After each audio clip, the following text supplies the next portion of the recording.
오늘 우리에게 주시는 하나님 말씀은 마태복음 9장 35절서부터 10장 8절까지 있는 말씀입니다. 신약성경 17페이지 정도 있을 것 같습니다.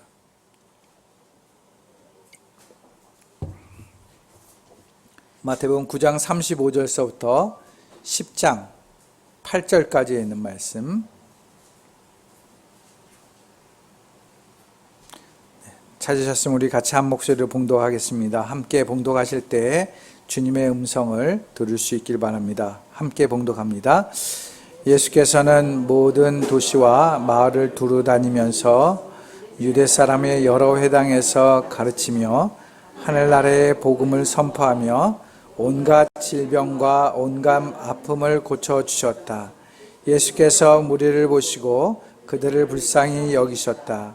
그들은 마치 목자 없는 양과 같이 고생에 지쳐서 기운이 빠져 있었기 때문이다.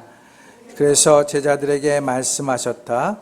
추수할 것은 많은데 일꾼이 적다. 그러므로 너희는 추수하는 주인에게 일꾼들을 그의 추수밭으로 보내시라고 청하여라. 예수께서 12 제자를 부르셔서 더러운 귀신을 제어하는 권능을 주시고 그들이 더러운 귀신을 쫓아내고 온갖 질병과 온갖 허약함을 고치게 하셨다. 12 사도의 이름은 이러하다. 첫째로 베드로라고 부르는 시몬과 그의 동생 안드레와 세베대의 아들 야고보와 그의 동생 요한과 벨립과 바돌레메와 도메와 세리 마테와 알페오의 아들 야고보와 다데오와 열혈당원 시몬과 예수를 넘겨준 가롯 사람 유다이다. 예수께서 이들 12를 보내실 때 그들에게 이렇게 명하셨다. 이방 사람의 길로도 가지 말고 또 사마리아 사람의 고을에도 들어가지 말아라. 오히려 길 잃은 양떼인 이스라엘 백성에게로 가거라. 다니면서 하늘나라가 가까이 왔다고 선포하여라. 앓는 사람을 고쳐주며 죽은 사람을 살리며 나병 환자를 깨끗하게 하며 귀신을 쫓아내어라. 거저 받았으니 거저 주어라. 이것은 주님의 말씀입니다. 감사합니다. 아멘. 네, 한 주간 잘 지내셨습니까? 늘 이제 방송을 보면은 좀 안정된다 싶으면 또 확산되고 안정된다 싶으면 확산되고 그래서 우리의 마음의 긴장을 하게 하는 것 같습니다. 사랑하는 성도님 삶 가운데서 개인적으로 방역 생활을 열심히 잘 하시기 바랍니다. 이 시간도 하나님께서 여러분들에게 은혜 가운데 함께 하시기를 바랍니다. 우리는 간혹 마음 먹기에 달렸다 이런 말을 합니다. 그렇죠? 어떠한 일이 있어도 내가 마음을 어떻게 먹느냐에 따라서 그 일의 결과가 달라질 수 있다라는 것이에요. 여러분들도 경험해 보셨죠? 어려울 때 내가 마음을 굳게 먹었더니 그 일을 이룰 때가 있었고 별것 아닌데도 내 마음이 연약해져서 낙심할 때는 그 일로 인해서 내가 더 큰 아픔을 당하기도 한 적도 있었을 것입니다. 그래서 마음이 얼마나 중요한 것인가를 우리가 일깨워주고 있습니다. 성경에서도 마음에 관한 말씀이 굉장히 많이 나와요. 그 중에 몇 가지 말씀을 보았습니다. 마태복음 5장 8절 말씀 보면 이렇게 말씀합니다. 마음이 깨끗한 사람은 복이 있다. 그들이 하나님을 볼 것이다. 이렇게 말씀합니다. 로마서 10장 9절 말씀은 당신이 만일 예수는 주님이라고 입으로 고백하고 하나님께서 그를 죽은 사람들 가운데서 살리신 것을 마음으로 믿으면 구원을 얻을 것입니다. 마음으로 믿으면 구원을 이룬다는 거예요. 골로새서 4장 2절 말씀, 기도에 힘을 쓰십시오. 감사하는 마음으로 기도하면서 깨어 있으십시오. 기도할 때 어떠한 마음을 가지라고요? 감사의 마음으로. 사랑하는 성도 여러분, 내 마음에 무엇을 생각하고 무엇을 담아내느냐에 따라서 내 인생이, 내 삶이, 내게 주신 복이 달라진다는 거예요. 마음이 깨끗하면 우리가 하나님을 본대요. 내가 예수께서 부활하셨다는 것을 마음으로 믿으면 내가 구원받는 백성이 된다는 것입니다. 놀라운 일이에요. 마음에 달려있다라는 것이죠. 근간의 방송이나 언론 매체에 보면 큰 이슈들이 있어요. 사람의 마음이 얼마나 나쁜지를 알게 되죠. 여러분들 얼마 전에 좀 지났지만 엠번방 사건을 알지 않습니까? 성착취 사건이에요. 거기에 어떤 인물들이 소개되고 있죠. 나쁜 짓을 한 사람들이. 그 사람들의 마음, 악한 마음으로 인해서 악한 일을 이루게 됩니다. 요즘 한창 이슈가 되고 있는 게 뭡니까? 미국 인종차별 사건이에요. 그들의 마음 가운데는 저 사람은 혐오스러운 사람, 이렇게 하니까는 저 사람들을 함부로 대하는 거죠. 그래서 죽는 사람도 생기는 것이에요. 어떤 사람은 사람을 돈으로 봐요. 그래서 보험 살인 사건을 이루기도 합니다. 17억 5천만 원을 누리고 자기 부인을 죽이는 사건이 있었어요. 여수에서. 아동 학대 사건이 있습니다. 자기 자녀인데 그 자녀를 학대하는 거예요. 그 마음에 무엇이 있기에 그렇게 어린 자녀를 그렇게 함부로 취급할 수가 있겠습니까? 마치 강아지를 다루듯 쇠사를 했다는 거 아니에요? 손을 지지고 고문을 하듯이 물에 고문도 하고 어떻게 그런 일을 할 수 있을까? 또한 한 아파트 경비를 차별하는 것을 보게 됩니다. 갑질을 한다고 그러죠. 그래서 그 사람이 못 견뎌서 스스로 목숨을 끊는 사건도 우리는 방송을 통해 보게 됩니다. 사회적인 약자, 연약한 사람을 보면서 그 마음에 악한 생각을 드는 거예요. 나보다 못한 사람, 나보다 나쁜 사람, 이렇게 차별을 하는 것이죠. 그리고 저 사람을 볼 때에도 돈으로 생각하는 것이에요. 그래서 함부로 행하고 죄악을 저지르는 것을 우리는 세상 속에서 비일비재에 많이 보게 됩니다. 마음에 무엇을 생각하고 있느냐에 따라서 내 삶의 모습들이 드러난다는 것이에요. 그러면 그렇다고 해서 그들보다 우리는 나은 편에 있는가? 여러분은 더 나은 편에 있다고 생각합니까? 재미있는 이야기 중에 인생 삼락이라는 이야기가 있습니다. 인생 삼락. 인생에는 세 가지 낙이 있다는 것이죠. 첫 번째 낙은 뭐냐면 차를 몰고 갈 때 내가 가는 길은 뻥 뚫렸어요. 근데 옆쪽 보니까는 옆 차선은 꽉 막혀서 주차장처럼 들어차 있다는 것이죠. 그것을 보면 배나 기쁘다는 것이에요. 두 번째 기쁨은 뭐냐면 골프를 치기로 약속한 날 무슨 일이 있어서 못 가게 됐다는 겁니다. 근데 비가 억수로 내리는 것이에요. 필드에 나갔던 사람들이 헛걸음하고 집으로 돌아온다는 소식을 들었을 때 내가 골프를 친 것보다 더 기분이 좋다는 거예요. 세 번째 낙은 뭐냐면 자기는 승진했는데 가까운 동료가 승진하지 못했거나 자기 아이는 명문대학에 합격했는데 가까운 친구의 아이가 낙방했을 때 기쁨이 배가 된다는 것입니다. 이것이 요즘 인생 삼락이라고 이야기하기도 합니다. 여러분들은 어떻습니까? 사람들을 볼 때 어떠한 마음으로 대하고 있습니까? 우스운 이야기 같지만 인간의 잘못된 심보가 여기 있는 것이에요. 나는 조금 잘 되고 다른 사람이 안 되는 걸 보면 내가 기뻐하는 것, 그게 우리의 심보라는 것이죠. 우리는 이러한 비슷한 마음을 가져본 적은 없으십니까? 그렇기 때문에 성경은 이렇게 말씀합니다. 그 무엇보다도 너는 내 마음을 지켜라.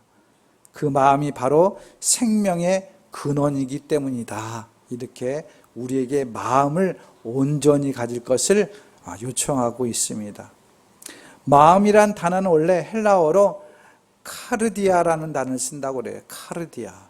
이것은 단순히 내가 생각하고 내 마음에 감정을 갖고 있는 그런 마음을 넘어서 하나님 앞에 가져야 될 마음을 가리킬 때 카르디아라는 단어를 사용하고 있어요. 그러니까 우리가 하나님 앞에서 어떠한 마음을 갖느냐, 저 사람을 볼 때도 하나님 앞에서 내가 저 사람을 어떻게 볼 것이냐, 이런 사건이 내게 다가왔을 때 하나님 앞에 이 사건을 내가 어떻게 가질 것이냐, 그런 의미로 마음을 뜻할 때 카르디아를 사용한다는 것이죠. 제약된 행동들은 하나님 앞에서 가져야 할 마음을 가지지 않고 자신의 이익으로 판단하고 자기의 마음에 따라서 가졌기 때문에 그 죄악된 행동들을 하게 된다는 것이죠. 죄를 범할 수밖에 없는 것이에요. 사랑하는 성도 여러분, 우리가 십자가 복음을 알고 성경 말씀을 많이 안다고 해서 반드시 마음이 바른 것은 아니에요. 마음이 바뀐 것은 아닙니다. 우리 마음에 예수님의 마음을 품을 때 우리는 바뀌어질 수 있다라는 것입니다. 오늘 본문에 보면 예수님께서 가지셨던 마음을 우리는 보게 됩니다. 우리가 설교 말씀 가운데서도 많이 들었을 것이에요. 36절 말씀, 본문 36절 말씀 우리 같이 함께 읽어보도록 하겠습니다. 시작. 그들을 불쌍히 여기셨다. 그들은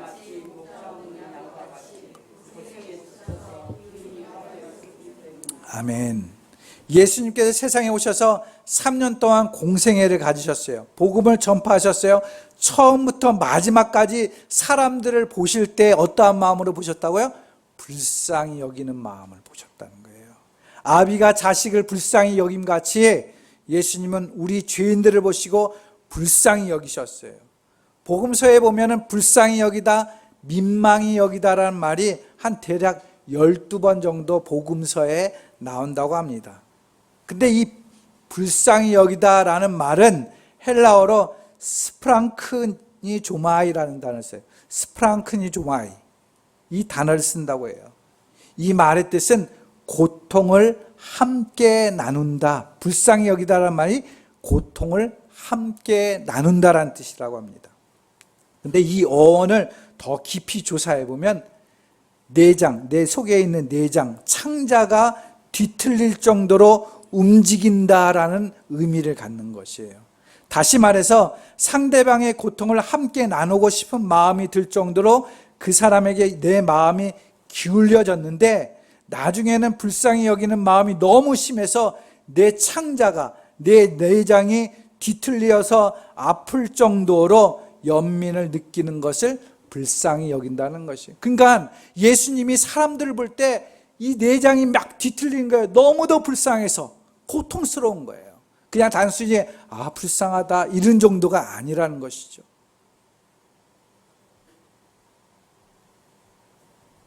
그냥 단순히 인간적인 연민을 가지고 그렇게 본 게 아니라 내 심정이 끊어질 정도로, 내 안에 있는 내장이 다 뒤틀려서 고통스러울 정도로 사람들을 그렇게 바라봐 주셨다는 것이에요. 이런 마음으로 사람들을 보니까 지금 그들의 상황이 어떻다라는 거예요? 양은 목자 없는, 목자를 잃어버린 양처럼 사람들이 보였다라는 것입니다. 양은 목자 곁에 있어야 살아남는 법입니다. 목자가 없어지면 양은 생명의 위협을 받게 되는 것이죠. 양은 자기 힘으로 길을 가지 못합니다. 자기 힘으로 목초지를 찾아가지 못합니다. 자기 힘으로 짐승과 싸울 수 없습니다.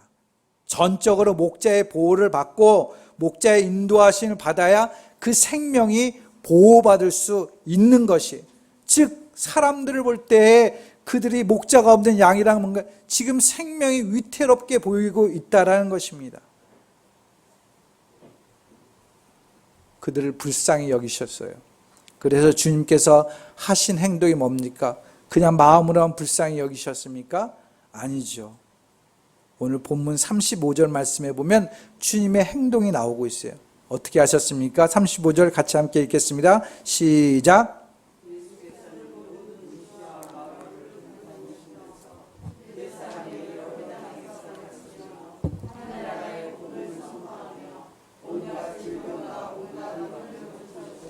아멘.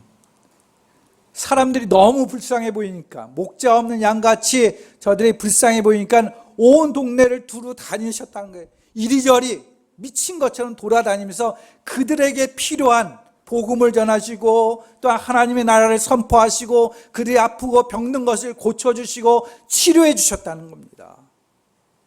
그냥 마음으로만 여기고 있었던 것이 아니라 온 동네를 돌아다니며 사람을 만나러 돌아갔어요. 연약한 자들을 찾아다녔었는 거예요.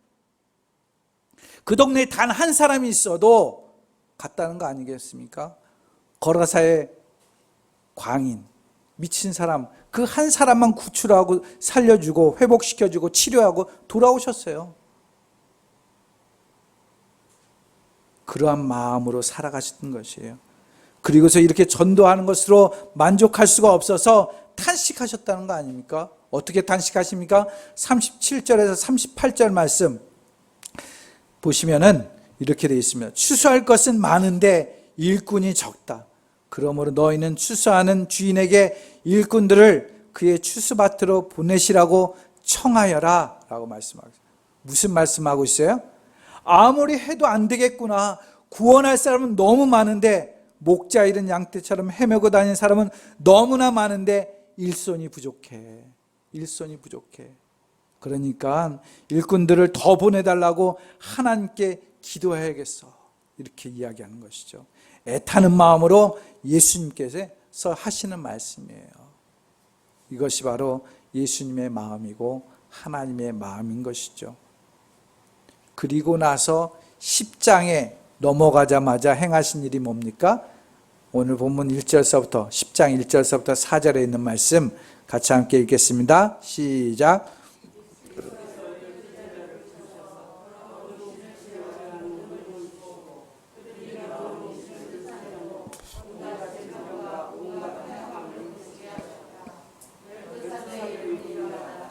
첫째로 베드로라고 부르는 시몬과 그의 동생 안드레와 세베대의 아들 야고보와 그의 동생 요한과 빌립과 바돌로메와 도마와 세리 마테와 알페오의 아들 야고보와 다데오와 열혈당원 시몬과 예수를 넘겨준 가롯 사람 유다이다. 아멘. 9장에서 하나님 앞에 일꾼들을 청하야겠다라고 그렇게 탄식하며 이야기하신 후에 10장에 넘어가자마자 많은 사람들 중에 12명을 택하셨어요. 그리고 그들을 사도로 세워주셨다는 것이에요. 본문에서 특이한 점은 제자라는 말이 갑자기 사도로 바뀌었어요. 제자라고 이야기하다가 오늘 본문에서 사도란 말이 등장합니다. 마태복음에서 유일하게 등장하는 말이에요. 다른 데는 안 나오는데 마태복음에 유일하게 사도란 말이 이곳에 등장하고 있어요. 이 사도라는 말의 뜻이 뭡니까?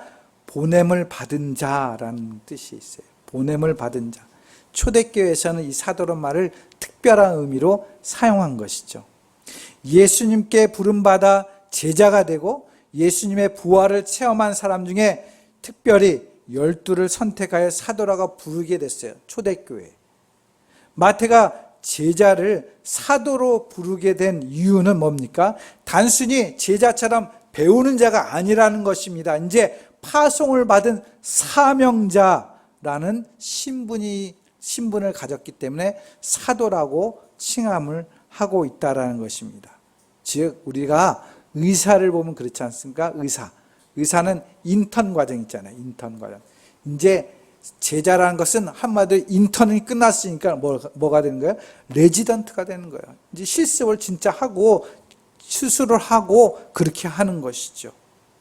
전환된 거예요.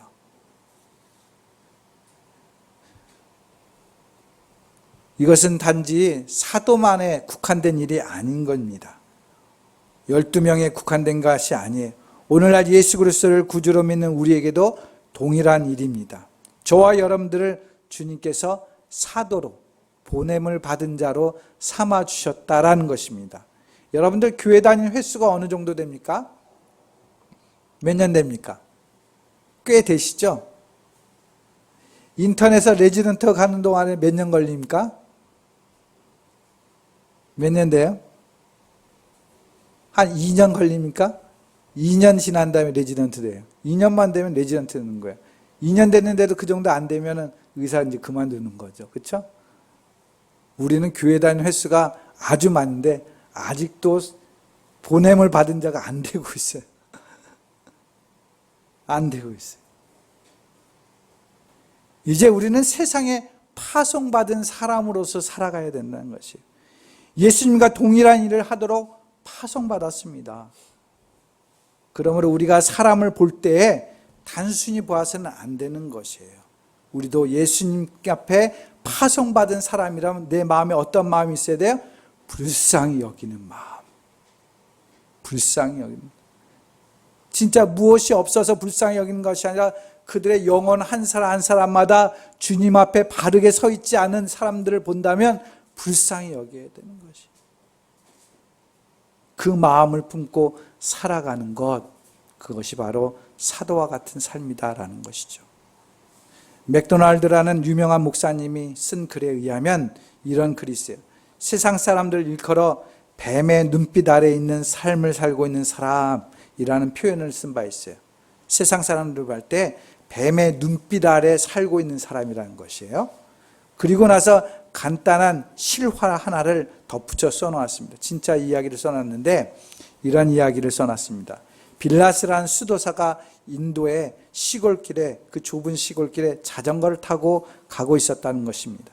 그런데 갑자기 자연의 모든 소리와 동작이 멈춰버린 듯한 이상한 정적감을 느끼게 되었어요. 그래서 걸음을 멈추고 가만히 살펴보니까 얼마쯤 떨어진 곳에 코브라가 머리를 곳곳이 세우고 있는 것이에요. 흔들흔들 있는 것이에요. 무엇인가 뚫어지게 쳐다보고 있었다는 것이죠. 가만히 보니 옆에 있는 나무가지 제일 아랫부분에 새 한 마리가 앉아 있었습니다. 그런데 이 새는 뱀의 눈빛에 최면이 걸려 꼼짝도 못하고 가만히 앉아 뱀만 쳐다보고 있었습니다. 이 수도사는 너무 마음이 아팠습니다. 조금 있으면 잡아먹히게 될 텐데 자기 힘으로 지금 날아가지 못하고 있구나. 어떻게 살릴 수 있을까? 만약 내가 저 새를 살리려고 무슨 행동이라도 하면 저 코브라가 나를 보고 달려올지 모를 텐데 어떻게 하면 좋지? 조금 망설이다가 그냥 지나칠 수가 없어서 이놈 하고 소리를 지르며 양팔을 휘둘리며 뱀을 향해 달려갔다는 것입니다. 그러자 뱀이 한 번 쳐다보더니 그 다음에는 고개를 숙이고 유유히 사라졌다는 것입니다. 정신을 차린 새는 창공을 향해 다시 푸드덕거리며 날아 올라갔습니다. 오늘 이 세상을 살고 있는 사람은 뱀으로 상징되는 마귀의 눈빛에 전부 최면이 걸려 있다는 것이에요. 그들은 자기 앞에 어떤 운명이 기다리고 있는지 모릅니다. 꼼짝 못하고 마귀가 시키는 대로 행동할 뿐이라는 것이에요. 우리가 이런 세상 사람들을 불쌍히 여기는 마음을 가지고 보아야 한다라고 맥도날드 목사님은 이야기하고 있는 것입니다. 그리고 우리는 주님께서 우리에게 주신 일을 행해야 된다는 것이에요. 오늘 본문 5절에서 8절 말씀입니다. 같이 함께 5절에서 8절 말씀 읽습니다. 시작.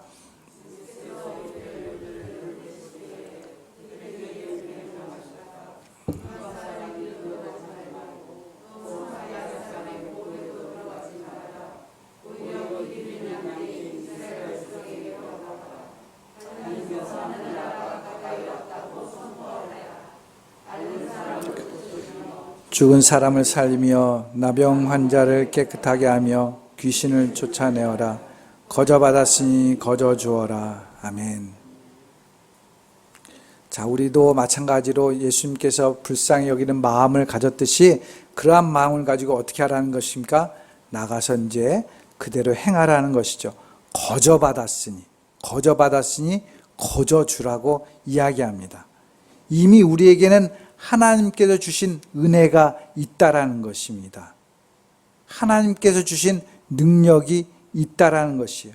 그런데 그것이 요즘 무용지물이 되고 있습니다. 여러분들이 받은 바 은혜가 너무도 큰데 그 은혜를 내 안에서 그냥 다 썩어버리고 있다는 것이에요. 주님이 주신 마음을 품고 행한다면 분명히 놀라우신 역사가 이루어집니다. 오늘 본문에서 뭐라고 합니까? 앓는 사람을 고쳐줄 수 있다는 거예요. 더 놀라운 건 죽은 사람을 살린대요. 믿어집니까? 목사님 저도 잘 믿어지지는 않아요. 나병 환자를 깨끗하게 하고 귀신을 쫓아낼 수 있게 된다는 것이에요. 이미 능력을 주셨다는 것이에요. 그러나 우리가 그것을 행하지 않고 있다는 것입니다. 아니, 처음부터 주님이 주신 그 마음을 품고 살아가지 않기 때문에 그런 마음을 갖지 못한다는 것입니다. 고은 목사님이 쓰신 시 중에 이런 시가 있습니다. 제목이 어떤 시냐면 당신이 그러시면 안 됩니다. 제가 이 시를 낭송해 드리겠습니다. 당신만큼 주의 은혜 입은 자 있으면 한번 찾아보십시오. 가족, 건강, 부요, 평안, 행복, 무시험. 그런데 아직 한 영혼도 구원하지 못하다니 당신이 그러시면 안 됩니다. 당신만큼 기적 체험한 자 있으면 한번 찾아보십시오. 질병에서, 가난에서, 무지에서, 죄악에서, 버림에서, 비천에서. 그런데 아직 한 영혼도 구원하지 못하다니 당신이 그러시면 안 됩니다. 당신만큼 복음에 빚진 자가 있다면 한번 찾아보십시오. 이방인에서, 불신의 가정에서, 우상 숭배에서, 지옥길에서, 멸망길에서, 절망길에서. 그런데 아직 한 영혼도 구원하지 못하다니 당신이 그러시면 안 됩니다. 여러분들, 우리 서로 이야기하고 또한 방모임할 때나 수련회할 때나 우리의 은혜를 같이 한번 이야기합니다. 다들 이야기하면 하나님께서 이렇게 도와주셨어요. 이렇게 나에게 축복해 주셨어요. 다 말씀 많이 하셨어요. 저도 마찬가지지만 그렇게 은혜를 받았는데 한 영혼도 구원하지 못했다니 당신이 그러시면 안 됩니다. 저한테 한번 해볼까요? 당신이 그러시면 안 됩니다. 우리는 하나님 앞에 은혜 받았다고 다 이야기합니다. 하나님 감사합니다라고 이야기합니다. 그런데 우리 주변에 있는 사람들을 어떻게 바라보고 있습니까? 불쌍히 바라보고 있는지요? 우리가 심지어 우리 가족에게도 불쌍히 바라보지 않는 경우가 있어요. 이 원수 같은 사람 이렇게 보지 않습니까? 사랑하는 성도 여러분, 주님은 늘 모든 사람을 향해 불쌍히 여기는 마음 가지고 동네방네 돌아다니면서 하나님의 복음으로 그 사람을 변화시켰어요. 그 사람이 육신적으로 연약하면 고쳐주셨어요. 우리는 동네방네 다니지 않더라도 우리 주변에 사람이 얼마나 많습니까? 그들을 바라볼 때 저 사람 어떤 사람, 저 사람 나쁜 사람, 저 사람 좋은 사람, 저 사람 인격이 나쁜 사람 이렇게 함부로 평가하고 있지는 않습니까? 주님께서는 누구 하나 편견을 갖지 않고 불쌍히 여겼어요. 하나님 앞에 세워져야 될 사람으로 보셨던 것이에요. 하나님의 마음으로 보셨습니다.